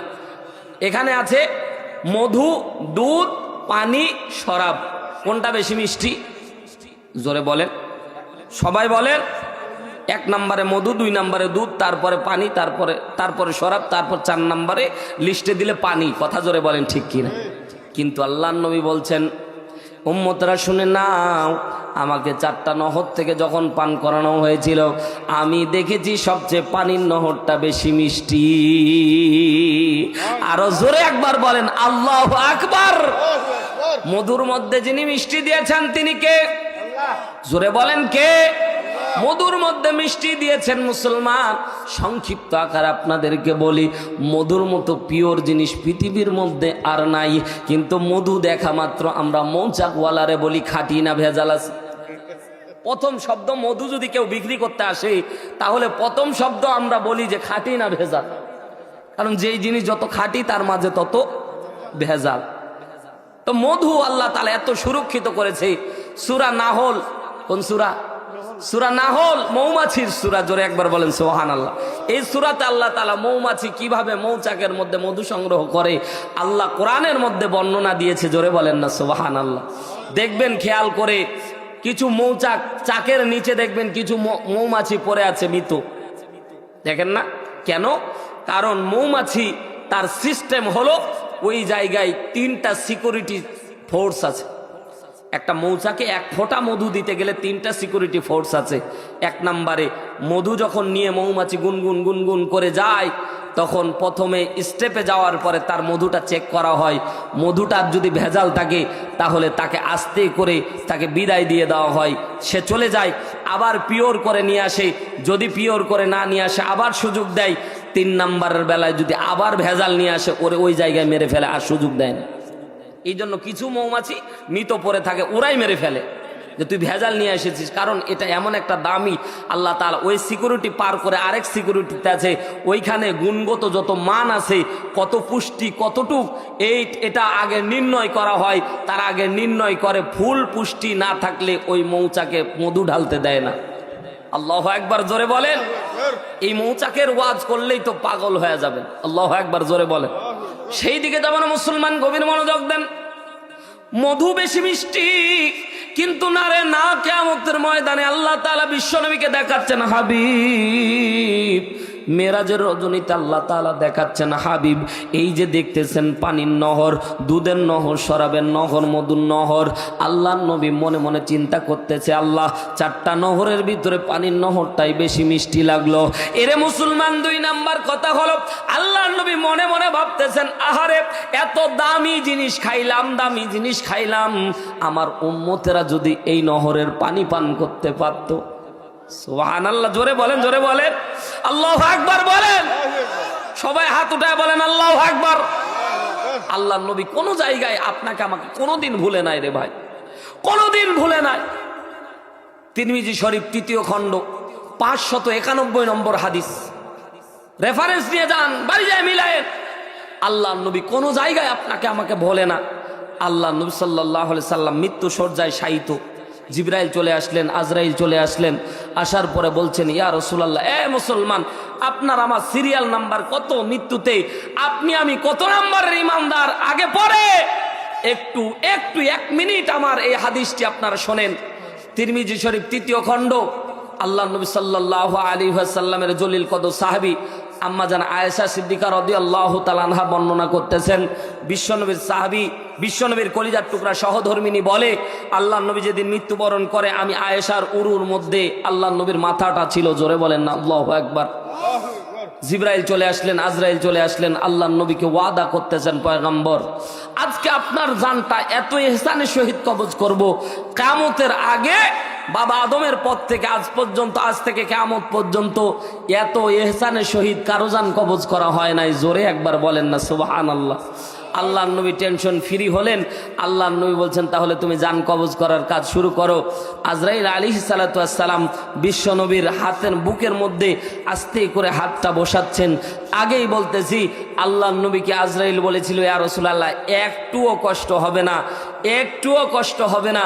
আল্লাহর নবী খেয়াল করে দেখতেছে আজরাইল যখন বিশ্ব নবীর বুকের উপরে হাতটা দিচ্ছে, আস্তে আস্তে করে হাতটা যখন চাপ পড়তেছে, আল্লাহর নবী চিৎকার দিয়ে বলছেন, আজরাইল তুমি আমার বুকের উপরে যেন হাত দাও নাই, আজরাইল আমার বুকের উপরে যেন উহুদ পাহাড় চাপায়া দিয়েছ। বিশ্ব নবী বলতেছেন, আজরাইল তুমি আমার বুকের উপরে হাত দাও নাই। বলেছে আজরাইল বুকের উপরে উহুদ পাহাড়। আম্মা জান আয়েশা বর্ণনা করতেছেন, আমি খেয়াল করে দেখলাম আল্লাহ নবী যখন চিৎকার দিয়েছে, আমি আয়েশা দেখেছি আল্লাহ নবীর মাথাটা এতটা ভারী হয়েছিল, আমার পায়ের হাড্ডিগুলি ভেঙে যাবে যাবে ভাব তৈরি হয়েছে। এ মুসলমান কিসের বাহাদুরি করেন? মৌতের কষ্ট এত আল্লাহ নবী বারবার করে উম্মতকে বলতো, উম্মতেরা মৃত্যু নিয়ে একটু চিন্তা করো, মৃত্যু নিয়ে আল্লাহর কাছে পানাহ চাও। আজকে বাড়ি যায় মিলাবেন, পায়ের উপরে 5 কেজির একটা পাথর দিবেন, পায়ে তেমন অনুভব হবে না। 10 কেজি একটা পাথর দিবেন, 20 কেজি পাথর দিবেন, এক পর্যায়ে আমি দেখেছি 45 কেজি যখন পাথর চাপায়াছি তখন মনে হচ্ছে হাড্ডির মধ্যে চাপ এসেছে। আমি নিজে প্রমাণ করেছি 45 কেজি চাপ দিলে হাড্ডি ভেঙে যাওয়ার উপক্রম তৈরি হয়। আল্লাহ নবীর আয়েশা সহধর্মিনী বলতেছেন, নবী আমার কেমন জানি পায়ের হাড্ডিগুলি ভেঙে যাবে যাবে ভাব তৈরি হয়েছে। এ ভাই কিভাবে আপনাকে বুঝাবো মৃত্যুর কষ্ট কত? আল্লাহ নবী সাল্লাল্লাহু আলাইহি সাল্লাম এই জায়গায় আস্তে করে হাতটা সরায় দিয়ে আজরাইলকে বলছেন, আজরাইল এটা যদি কষ্ট না হওয়ার যন্ত্রণা হয় তাহলে আমার উম্মতের কি হবে? আমার উম্মতের কি হবে? উম্মতের কি হবে? আল্লাহর নবী নিজের কষ্ট ভুলে গিয়ে উম্মতকে নিয়ে চিন্তা করে, আর কপাল পোড়া নবীকে নিয়ে গালি দেয়। এই কপাল পোড়া রাসূলের শানে বের পর্যন্ত হতে চায় না। কথা জোরে বলেন ঠিক কি না? আল্লাহর নবী সেই জায়গায় নিজের কষ্টের কথা ভুলে গিয়ে আল্লাহ নবী সাল্লাল্লাহু আলাইহি সাল্লাম বলছেন, আজরাইল আমার উম্মতের কি হবে? আজরাইল আলাইহিস সালাতু ওয়াস সালাম বলছেন, ইয়া রাসূলুল্লাহ উম্মতের জন্য সুসংবাদ নেন, যারা ঈমানদার হয়ে মরবে আমি আজরাইল তাদের জান এমন ভাবে কবজ করব, একটা পিঁপড়া কামড় দিলে যতটুকু কষ্ট হয় ততটুকুই পাবে। জোরে একবার বলেন না সুবহানাল্লাহ, আরো জোরে বলেন সুবহানাল্লাহ। এই কথা শুনে আজরাইল আলাইহিস সালাতু ওয়াস সালামের এই কথা শুনে আল্লাহর নবীর মনটা অনেক বেশি ভরে গেল। এ মুসলমান বলতে চাচ্ছিলাম আল্লাহর নবী কোনো জায়গায় উম্মতকে ভুলতেছে না। আল্লাহর নবী মনে মনে ভাবতেছে, আল্লাহ তো দামি পানি আমারে খাওয়াচ্ছ, তো আমার উম্মতরে দিবানি। সুবহানাল্লাহ জোরে বলেন, এ জোরে বলেন সুবহানাল্লাহ। বিশ্বনবী যেদিন মনে মনে চিন্তা করেছিলেন, আল্লাহ ওই দিনই বিশ্বনবীর নামে এ হাউজে কাউসারের নহরটাকে তার উম্মতের জন্য দিয়ে দিয়েছে। সন্তান যখন জন্ম নেয় কিছুদিন পরে সন্তানের নামে 10 বিঘা 20 বিঘা জমি বাবা এমনি লিখে দেয়। পরে যখন সন্তান বালেগ হয় তখন বুঝতে পারে সন্তান ওই সম্পদ পায়। কথা জোরে বলেন ঠিক কিনা? আল্লাহ নবীকে মেরাজের রজনীতে আল্লাহ এই হাউজে কাউসারের নহর লিখে দিয়েছিলেন, কিন্তু আল্লাহর নবীকে প্রকাশ করে নাই। আল্লাহর নবীকে যখন লেজ কাটা নির্বংশ বলে গালি দিয়েছে, আল্লাহর নবী মনের মধ্যে কষ্ট পেয়েছে। আল্লাহর নবীর কষ্টকে দূর করার জন্য আল্লাহ তাআলা আল্লাহর নবীকে কেমনে খুশি করা যায় আল্লাহ জানে। এই জন্য আল্লাহর নবী মনে মনে কষ্ট পেয়েছে। আল্লাহর নবী নিজের জন্য এত বেশি খুশি হতেন না, উম্মতের জন্য কোনো উপহার পেলে আল্লাহর নবী সবচেয়ে বেশি খুশি হতেন। জোরে বলেন সুবহানাল্লাহ। নবী আমার ডাকতে বললেন, সাহাবীরা আমার কান্না মাখা মুখে তোমরা হাসি দেখেছিলাম, কারণটা হলো রে সাহাবী, আমার উম্মতের কিয়ামতের ময়দানে কষ্ট লাঘব করার জন্য আমার আল্লাহ আমার জন্য হাউজে কাউসারের নহর দান করেছে। আমি আমার উম্মতের আমি আমার উম্মতের হাতের মধ্যে হাউজে কাউসারের পেয়ালা দিয়ে দেব, আমার উম্মত খাবে আর জান্নাতের দিকে যাবে। জোরে বলেন সুবহানাল্লাহ। সূরা হাদীদ 11 নম্বরে আল্লাহ তাআলা বলেন, ইয়াউমা তারাল মুমিনিনা ওয়াল মুমিনাতি ইয়াসআ নূরুহুম বাইনা আইদিহিম ওয়া বিআইমানিহিম বুশরাকুমুল ইয়াউম। জোরে বলেন আল্লাহু আকবার। আল্লাহর নবী বলেন, আমি যখন হাউজে কাউসারের পানি দেব, দেওয়ার পরের স্টেপ তৈরি হবে অন্ধকার একটা জায়গা। কিয়ামতের ময়দানে আমি যখন উম্মতরে হাউজে কাউসারের পানি পান করাবো, এই উম্মতদেরকে আল্লাহ তাআলা বলবেন, ইয়াউমা তারাল মুমিনিনা ওয়াল মুমিনাতি ইয়াসআ নূরুহুম বাইনা আইদিহিম ওয়া বিআইমানিহিম। আল্লাহর নবীকে আল্লাহ তাআলা ডাক দিয়ে বলবেন, পয়গম্বর, উম্মত যারা হাউজে কাউসারের পানি পাবে তাদেরকে আমি আল্লাহ এমন একটা নূর দেব, আলো দিব, এই আলো তাদেরকে জান্নাত পর্যন্ত পৌঁছায় দিবে। জোরে একবার বলেন না সুবহানাল্লাহ। কয়েল ধরা আছে আশেপাশে, কি একটা গন্ধ আসতেছে, ওটা সরাই ফেলতে হবে কয়েল থাকলে। মুসলমান ভাইরা আমার গভীর মনোযোগ দেন, মনোযোগ আছে তো আমার দিকে। হাউজে কাউসারের পানি একান্তই দরকার, কথা জোরে বলেন ঠিক কিনা। নবী আমার ডাক দেয় বলে, উম্মতরা শুনে নাও, জিবরাইল আলাইহিস সালাতু ওয়াস সালাম, জিবরাইল আলাইহিস যদি না থাকে থাক, জিবরাইল আলাইহিস সালাতু ওয়াস সালাম, হযরতে জিবরাইল ডাক দিয়ে বলছেন, নবী গো, আপনি হাসলেন সব উম্মতকে হাউজে কাউসারের পানি পান করাবেন। এ পর্দানিশী মা বোনেরা, দেলের কানটা লাগিয়ে কথা শোনেন গো মা, সব আল্লাহর নবীর সব উম্মতরা হাউজে কাউসারের পানি পাবে না। জিবরাইল ডাকতে বললেন, নবী গো, আপনার সব উম্মত যারা থাকবে সবাই কিন্তু হাউজে কাউসারের পানি পাবে না। দুইটা আমল করবে যারা, হাউজে কাউসারের পানি পাবে তারা। কয়টা কাজ? কয়টা কাজ? জোরে বলেন, সবাই বলেন কয়টা কাজ? আরো জোরে বলেন কয়টা কাজ? দুইটা কাজ যারা করবে হাউজে কাউসারের পানি তারা পাবে। আল্লাহর নবী সাল্লাল্লাহু আলাইহি ওয়াসাল্লাম বলেন, জিবরাইল বলো বলো, কোন দুইটা আমল করলে আল্লাহ তাআলা জান্নাত দান করবে, হাউজে কাউসারের পানি দান করবে? এরে মুসলমান, বলেন তো এই দুইটা আমল শুনবো, জানবো, মানবো ইনশাআল্লাহ। আরো জোরে বলেন ইনশা। পর্দানিশী আমার মা বোনেরা, দিলের কানটা লাগিয়ে শোনেন গো মা, এই দুইটা আমল যারা করবে আল্লাহ তাআলা তাদেরকে হাউজে কাউসারের পানি দান করবেন। এক নম্বরে আল্লাহ 2 নম্বর আয়াত নাজিল করে 1 নম্বর আমলের কথা আল্লাহ তাআলা বলছেন, ফাসাল্লি লিরাব্বিকা ওয়ানহার। আল্লাহু আকবার, আল্লাহু আকবার। আল্লাহ তাআলা নামাজ পড়ার কথা কোরআনে একবার বলেছে, এটাই হচ্ছে সূরা কাউসারের 2 নম্বর আয়াত। ফাসাল্লি লিরাব্বিকা ওয়ানহার। হাবিব উম্মতকে বলেন, উম্মতের 1 নম্বর কাজ হবে আল্লাহর জন্য নামাজ পড়বে। জোরে বলেন কার জন্য? এখন অনেকের মধ্যে প্রশ্ন, হুজুর নামাজ আবার মানুষের জন্য হয় নাকি? অবশ্যই হয়। কেমন? আমি যখন কুষ্টিয়ার মধ্যে ইমামতি করতাম এক জায়গায়, গারাগঞ্জ শেখপাড়া, গারাগঞ্জ, ওই জায়গায় ইমামতি করতাম। তো এক আল্লাহর বান্দার বিয়ে হলো, সৌদি আরব প্রবাসীতে থাকে, নতুন বিয়ে হয়েছে, বিয়ের পরের দিন জামাই নিয়ে আসে বাড়িতে, ঠিক না বেঠিক? জোরে বলে। জামাই নিয়ে এসেছে, জামাই দেখতেছি ওই যে সৌদির মতো একটা পাগড়ি পরেছে, ওই যে দেখেন না, রুমালের উপর দিয়ে একটা পাগড়ি পরছে, আর বিশাল বড় একটা সাদা জুব্বা। আমরা তো মনে করতেছি যে দেওবন্দ মাদ্রাসার নায়েবে মুহতামিম মনে হয় কেবল এসেছে।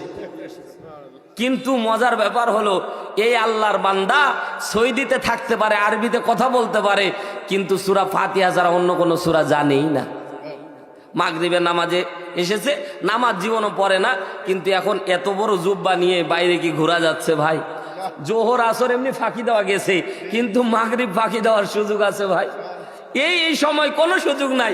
মাগরিবের রক্তে এসেছে, এলাকার লোকজন, আমি প্রথমে বললাম, হুজুর আপনি যান। ওর অবস্থা দেখে তো ভাই হুজুরই বলা লাগবে, হুজুর আপনি যান। ও কাছে না হুজুর আপনি যান। এলাকার লোকজন, ওই যারা দাদা থাকে ভাই, এরা তো দুষ্টির গাদা থাকে, নতুন জামাই, নতুন জামাই এসেছে, দাদারা বলছে, এই নাতি যা যা যা, ঠেলে ঠুলে গুতায় গাতায় পাঠায় দিয়েছে। এবার সূরা ফাতিহা কোন রকমের মধ্যে আলহামদুলিল্লাহি রাব্বিল আলামিন আর রহমানির রহিম মালিকি ইয়াউমিদ্দিন ইয়াকা না'বুদু ওয়া ইয়াকা নাস্তাঈন ইহদিনাস সিরাতাল মুস্তাকিম সিরাতাল লাযীনা আন'আমতা আলাইহিম গায়রিল মাগদুবি আলাইহিম ওয়ালাদ-দাল্লিন।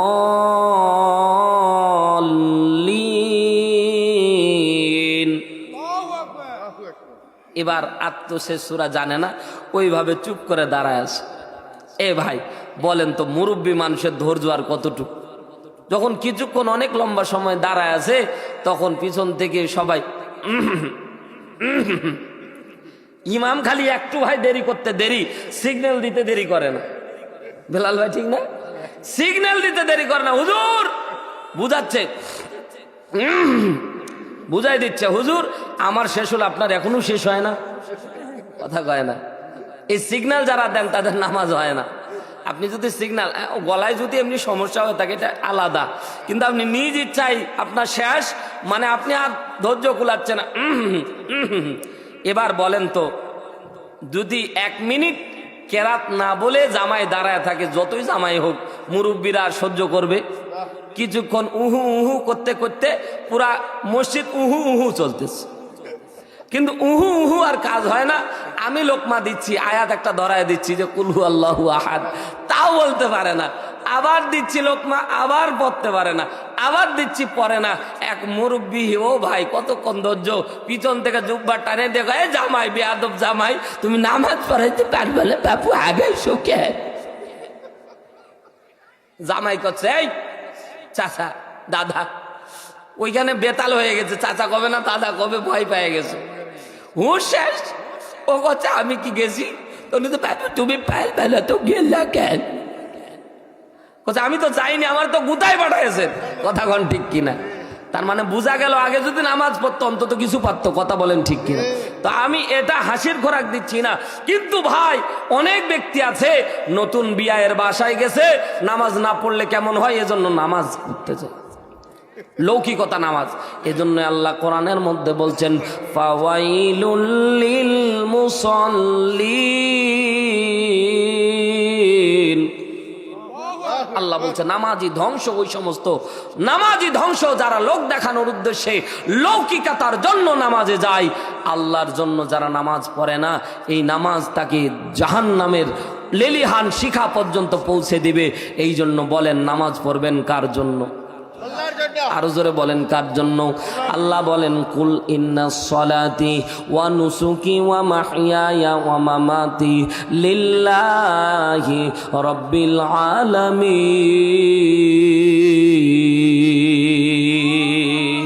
আল্লাহ বলছেন বান্দা কুল, হে নবী আপনি বলে দেন, ইন্নাস সালাতি নিশ্চয় আমার নামাজ, ওয়া নুসুকি আমার কুরবানি, ওয়া মাহইয়ায়া তোমার জীবন, ওয়া মামাতি তোমার মৃত্যু, লিল্লাহি রাব্বিল আলামিন।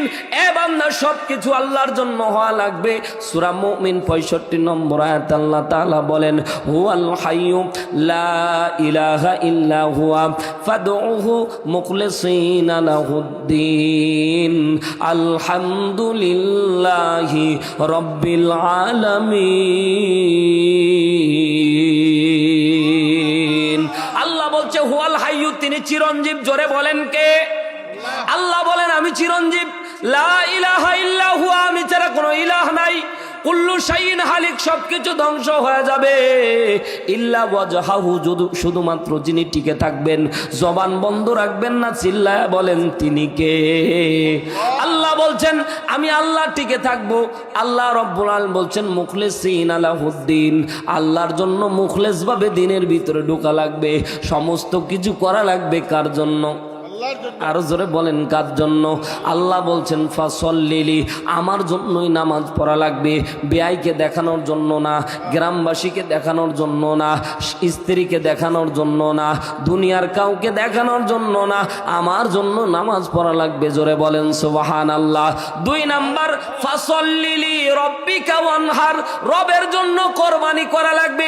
এখানে নহর শব্দ কোরআনের মধ্যে আল্লাহ তাআলা কোরবানি শব্দ যুক্ত করেছেন আল্লাহ দুইটা, এক নাম্বার নহর, এক নাম্বার উদহিয়া, যেটা কোরবানির ক্ষেত্রে ব্যবহার হয়েছে।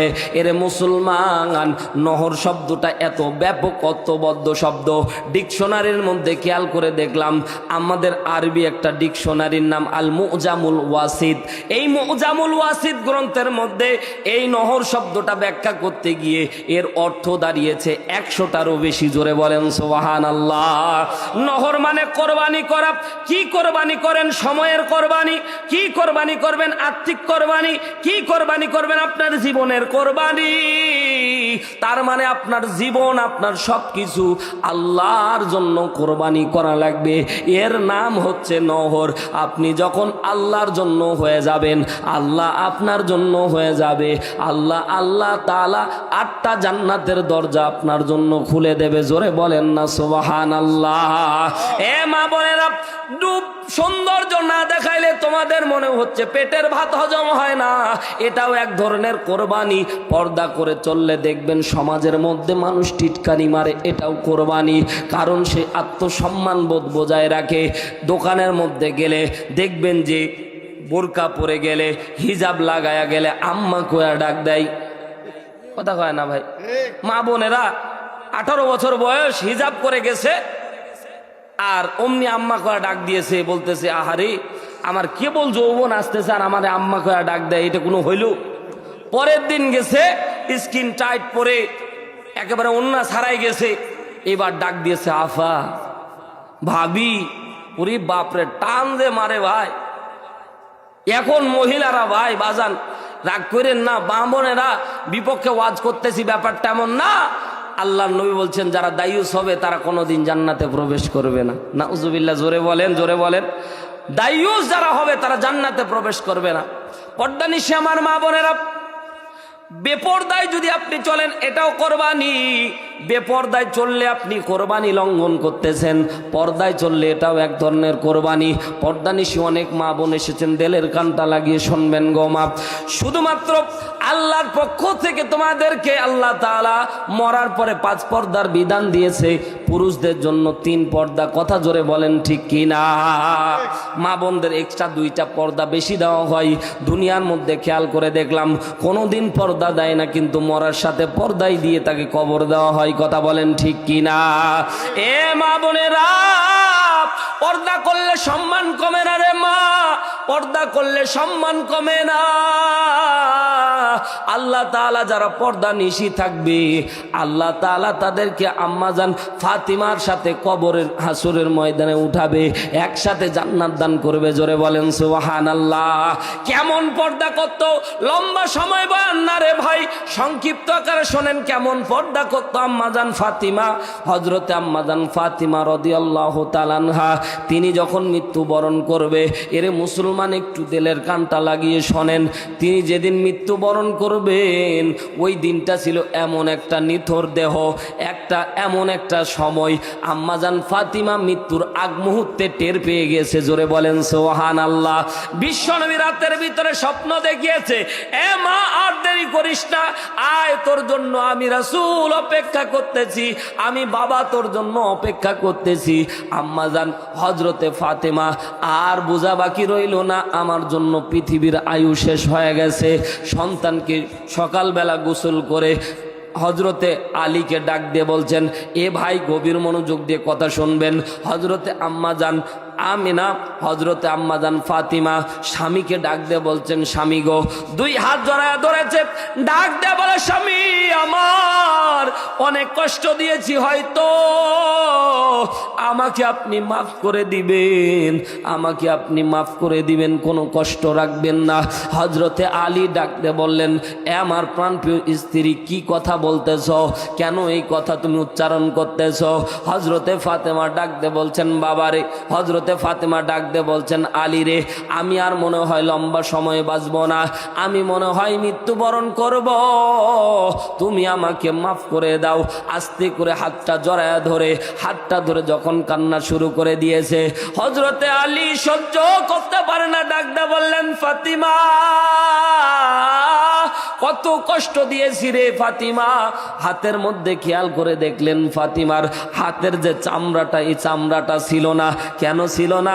ঘরের মধ্যে তিনি জবগুলিকে ডলতেন, জাতার মধ্যে জবগুলিকে ডলতেন, আর কিছু টাকা পাইতো, কিছু দিরহাম পাইতো, এই দিয়েই পরিবারটা চলতো। হযরতে আলীও তেমন ইনকাম করতেন না, কারণ সাহাবীরা পরকালমুখী থাকতেন, সাহাবীরা পরকালমুখী থাকতেন, একটা টাকা পর্যন্ত তারা জমা করতেন না। জোরে বলেন সুবহানাল্লাহ। আমরা তো 10 টাকা হলে ব্যাংকে রেখে আসি। এরে মুসলমান, হযরত আলী রাদিয়াল্লাহু তাআলা আনহু এমন একজন ব্যক্তি ছিলেন, আশারায়ে মুবাশশিরা জান্নাতি 3 নাম্বার সাহাবীর মধ্যে, যার নাম ছিল হযরতে আলী। এই আলীর নাম আল্লাহ তাআলা জান্নাতের খাতায় দিয়ে দিয়েছে। দুনিয়ায় থাকা অবস্থায় যে জান্নাতের সার্টিফিকেট পেয়েছে, এই হযরতে আলী কেমন আলী দেখেন। আপনি টাকা জমা করেন, আপনাকে বলতেছি না, কিন্তু আল্লাহর হক দিয়ে টাকাটা জমা রাখতে হবে। তার মানে যাকাত দিতেই হবে, যাকাত দিতেই হবে। যাকাতকে কোনোদিন জরিমানা মনে করা যাবে না। আমরা যাকাতকে জরিমানা মনে করি, হাজারে বিকাশ ওয়ালারে 20 টাকা দিতে পারি, কিন্তু আল্লাহ তাআলা দেওয়া 1025 টাকা আল্লাহকে দিতে আমাদের কষ্ট হয়, তাও বছরে একবার। কথা বলেন না কেন? জোরে বলেন ঠিক কিনা? রাগ করতেছেন আপনারা? হযরত আলী খলিফাতুল মুসলিমিন, বিশ্বজাহানের খলিফা ছিলেন, অর্ধজাহানের খলিফা হযরতে আলী। নামাজের মধ্যে দাঁড়াবেন, হঠাৎ করে ইকামত দেওয়া হয়ে গেছে, হঠাৎ করে নামাজের মধ্যে আল্লাহু আকবার বলবেন, কিন্তু আলী আল্লাহু আকবার না বলে বাড়ির দিকে দৌড় মেরেছে। আল্লাহু আকবার জোরে বলেন। সাহাবীরা তাকায় থাকলেন। কিছুক্ষণ পর আলী ফেরত আসলেন, আসার পরে নামাজ আদায় করলেন। নামাজ আদায় করার পরে সাহাবীরা ডাকতে বললেন, আলী, নামাজের মধ্যে আমরা তোমার জন্য ইকামত দেওয়ার পরে তুমি চলে গেলা, কারণটা কি? সাথে সাথে হযরত আলী ডাকতে বলছেন, এরে সাহাবীরা শুনে নাও, আমি বাজারের মধ্যে গিয়েছিলাম 2 দিরহাম নিয়ে। 1 দিরহাম খরচ হয়েছিল, আর 1 দিরহাম আমার বালিশের নিচে ছিল। আমি চিন্তা করলাম 1 দিরহাম জমা থাকবে, আর এই অবস্থায় আল্লাহর সামনে দ্বন্দ্বয়মান হব, কেমন হয়, এজন্য আগে গিয়ে ওই 1 দিরহাম দান করে এসেছি, তারপরে আল্লাহর কাছে দাঁড়িয়েছি। এ মা বোনেরা, গভীর মনোযোগ দেন। আজকে টাকা না হলে স্বামীকে দাম দিতে চায় না বউ। কথা জোরে বলেন ঠিক কিনা? আজকে স্বামীকে দাম দিতে চায় না। টাকা না থাকলে অনেক সময় কাপড় কিনে না দিতে পারলে স্বামীকে দাম দিতে চায় না। অনেকে বলে তুমি খাওয়াইতে পারবা না, তো আনলা কেন? বলেন না কেন? কিন্তু দেখেন কেমন হযরতে ফাতিমা, আল্লাহর নবীর সাহাবী আলী, খেয়াল করে দেখলেন ফাতিমার হাতের মধ্যে এই যে চামড়াটা জাতা পিছতে পিছতে চামড়াটা পর্যন্ত ছিল না। আল্লাহর নবীর সাহাবী আলী ডাকতে বলেন, রে আমার স্ত্রী, তোমার কাছেই তো আমি ঋণী। তোমার টাকা দিয়েই 2টা রুটি বানাতা, তোমার ওই জব থেকে কিছু আটা পাইতা, রুটি বানাইতা, ওটা দিয়েই তো খাইতাম। আজকে তুমি মৃত্যুবরণ করবা। ফাতিমা, আমাকে তুমি মাফ করে দাও, মাফ করে দাও। জোরে একবার বলেন না সুবহানাল্লাহ। মাফ করে দাও। হযরতে আলী আর ফাতিমার কথা চলতেছে, এমন সময় 2 জন সন্তান পাশের রুম থেকে বাবা মায়ের কান্নার আওয়াজ শুনে দৌড়ায় চলে আসলো। আসার পরে হযরতে হাসান আর হুসাইন বলছে, বাবা তুমি কাঁদতেছো কেন? বাবা বলে না। মা তুমি কাঁদতেছো কেন? মা বলে না। মা বলতেছেন, বেটারা একটু সময় আমাদেরকে দাও, স্বামী স্ত্রীর সাথে কথা বলে নেই। আমরা স্বামী স্ত্রী কথা বলি, তোমরা একটু দূরে যাও, একটু খেলে আসো। সন্তানেরা কেমন সন্তান দেখেন। এই সন্তানেরা আর দেরি করলো না। এই সন্তান 2 জন দৌড়ায় যায় বাবা মায়ের কাছ থেকে দূরে দৌড়ায় গিয়ে রাসূলের কবরের পাশে গিয়ে 2 জন ডুকরে কেঁদে ফেলেছে। হাসান হুসাইন নবীর কবরের পাশে কান্দে। ডাক দিয়ে বললেন, নানা রে, একদিন আমার মা আর বাবা রাগারাগি হয়েছিল, সেদিন না তুমি এসে তাদের রাগ ভাঙাইছিল? আজকেও দেখতেছি তাদের মাঝে ঝগড়া হয়েছে, তারা আমাদেরকে রাখতে দিল না। এ ভাই, গভীর মনোযোগ দিয়ে কথাটি শুনবেন। হজরতে হাসান আর হুসাইন নবীকে বিচার দিচ্ছেন। নবী, ও না, একদিন আমার বাবা আর মা রাগারাগি হয়েছিল, বাবা রাগ করে গিয়েছিল, তুমি এসে মীমাংসা করে দিয়েছিলা। আজকেও তো রাগারাগি হয়েছে, আজকে কি তুমি উঠে আসবা না? আজকে কি তুমি উঠে আসবা না? বাবা মায়ের রাগ কি তুমি ভাঙাবা না? সাথে সাথে কবর থেকে রাহমাতাল লিল আলামিন হুসাইনের কানে কানে ডাক দিয়ে বলে, এরে হুসাইন। এ ভাই, কথাটি যদিও মনে হচ্ছে আজগবি, কিন্তু না। মুফাসসিরিন ইকরাম বর্ণনা করে, ইতিহাসের আসহাবে রাসূলের জিন্দেগি পড়ে দেখেন, হযরতে ইমাম হুসাইনের কানে কানে, হাসানের কানে কানে কেউ যেন বলে যাচ্ছে, এরে হুসাইন আর হাসান, আর দেরি করিস না, তোর মা আর বাবা রাগ করে নাই রে বাবা, তোর বাবা মা রাগ করে নাই, তোর মা আর বেঁচে থাকবে না, যতটুক সময় পাস মায়ের কাছে কাটা। জোরে বলেন সুবহানাল্লাহ। সন্তান, এ ভাই সন্তান দৌড়ায় গিয়ে মার পা জড়ায় ধরেছে। দুই সন্তান দুই মায়ের পা জড়ায় ধরেছে, মায়ের দুই পা জড়ায় ধরে ডাক দিয়ে বলছেন, মা আজকে তুমি কেন আমাদের ফাঁকি দিয়ে চলে যাবা রে মা? তুমি কেন ফাঁকি দিয়ে চলে যাবা? আলী ডাক দিয়ে বললেন, সন্তান তোমরা কোথায় এই সংবাদ পেলে?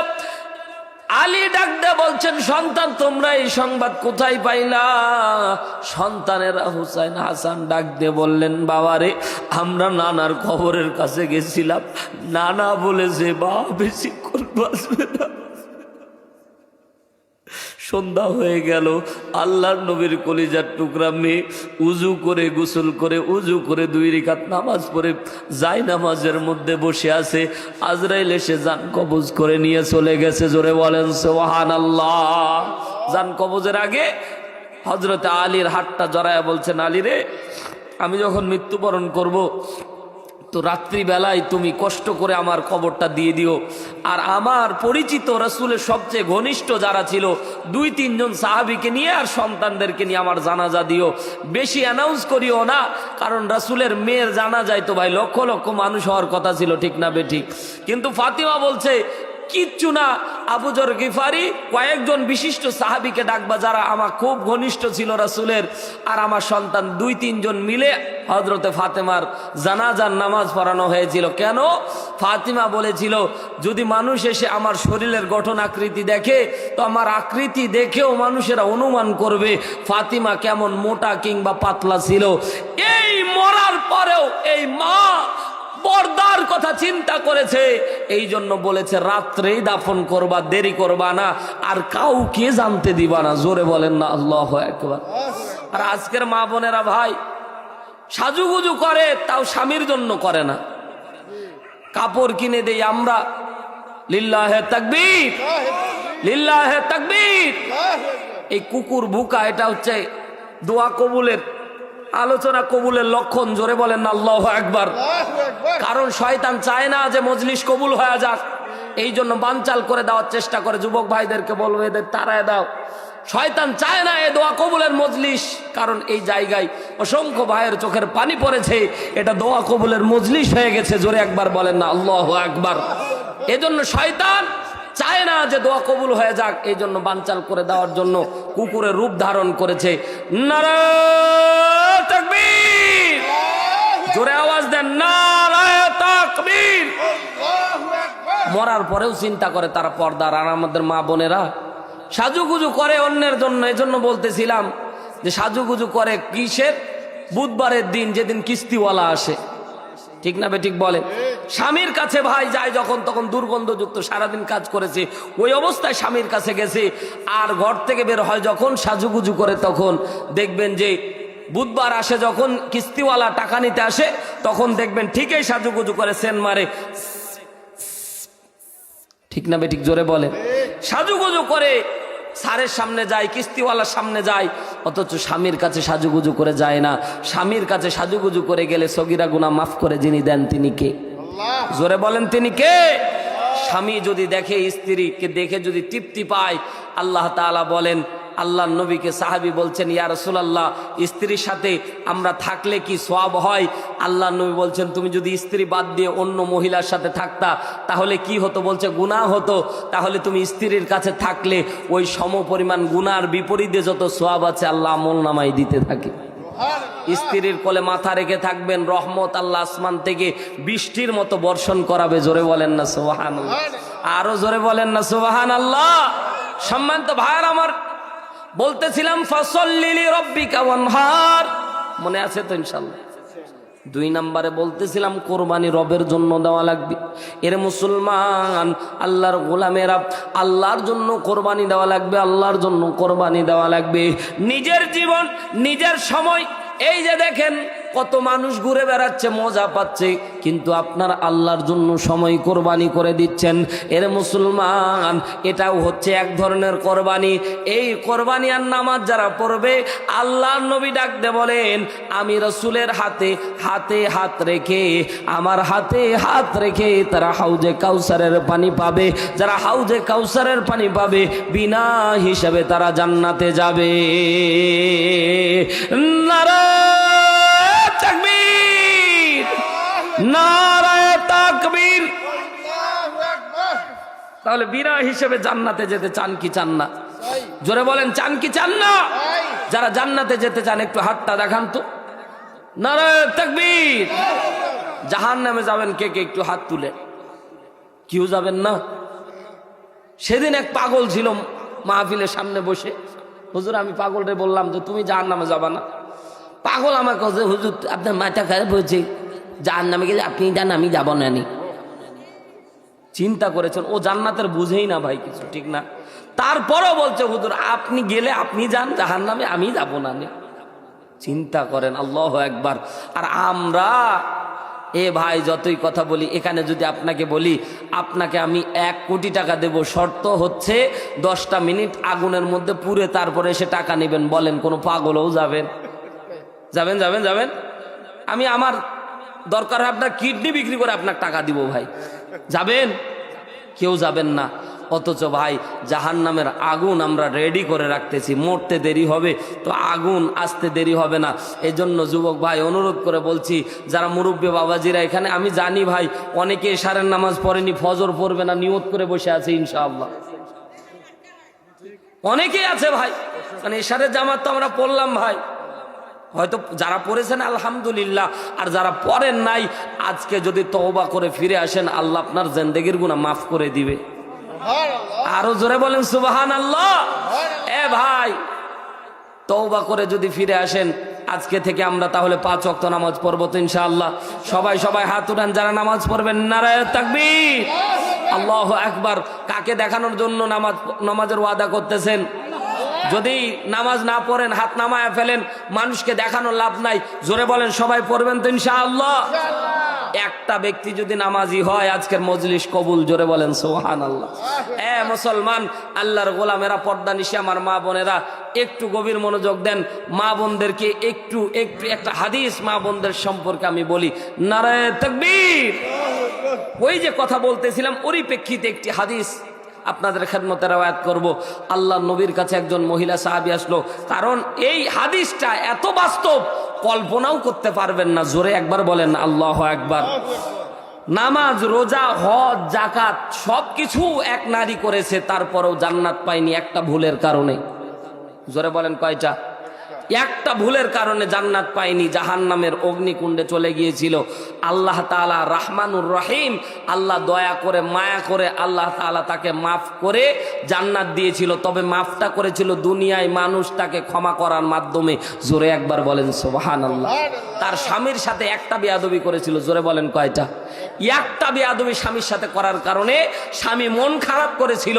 এই জন্য ওই আল্লাহর বান্দিকে আল্লাহ তাআলা জান্নাত না দিয়ে জাহান্নাম দিয়েছিল। কিন্তু রাসূল সাল্লাল্লাহু আলাইহি ওয়াসাল্লামের জামানায় ঘটে যাওয়া এই ঘটনা, এজন্যই ওই সাহাবী মাপ পেয়েছিল, ওই মহিলা সাহাবী মাপ পেয়েছিল। কারণ আল্লাহর নবী যদি না থাকতো, আমরা কলিমুদ্দিন আর সলিমুদ্দিন ওই স্বপ্নের ব্যাখ্যা দিয়ে তাকে মাফ করানোর কোনো সুযোগ ছিল? ওই হাদিসের সাথে মিল রেখে আজকে যদি এটা যদি নারায়ে তাকবীর, প্রধান বক্তার আগমন, মাহফিলের পক্ষ থেকে সম্মানিত ভাইয়ের আমার, আপনারা জানেন আমার একটা নীতি হলো প্রধান বক্তা চলে আসলে আলোচনা শেষ, ইনশাআল্লাহ আশেপাশে আসলে কথা হবে। মা বোনদেরকে বলতেছিলাম একটা বদ আমলের কারণে তাদের নামাজ রোজা হজ জাকাত সব বিনষ্ট হয়ে গিয়েছিল। তো পরে ইনশাআল্লাহ আসলে বলবো, অনেক অসংখ্য যুবকের অক্লান্ত পরিশ্রমে আজকের এই মাহফিল আয়োজন হয়েছে। আমি যুবকদের জন্য কলিজা থেকে প্রাণ খুলে দোয়া করছি, আপনাদের জন্য দোয়া করছি। আজকের থেকে 3টা আমল, আজকের আলোচ্য বিষয় থেকে 3টা আমল। 1 নম্বরে আমরা সকলেই 5 ওয়াক্ত নামাজ পড়বো ইনশাআল্লাহ, কোনোদিন মিথ্যা কথা বলবো না ইনশাআল্লাহ। 3 নম্বরে মা বোনদেরকে বলবো আমরা পর্দা করবো ইনশাআল্লাহ। আল্লাহ কবুল করুন। আবারও দেখা হবে। দোয়া চেয়ে বিদায় নিচ্ছি। সংক্ষিপ্ত আকারে যেই কথা হলো, আল্লাহ তাআলা আমাদেরকে আমল করার তৌফিক দান করুন। বলেন আমিন। আমিন বলে না যদি আল্লাহ কবুল করে নেয়, জোরে বলেন আমিন, আরো জোরে বলেন আমিন। ওয়া আখিরু দাওয়ানা আলহামদুলিল্লাহি রাব্বিল আলামিন। আসসালামু আলাইকুম ওয়া রাহমাতুল্লাহি ওয়া বারাকাতুহু।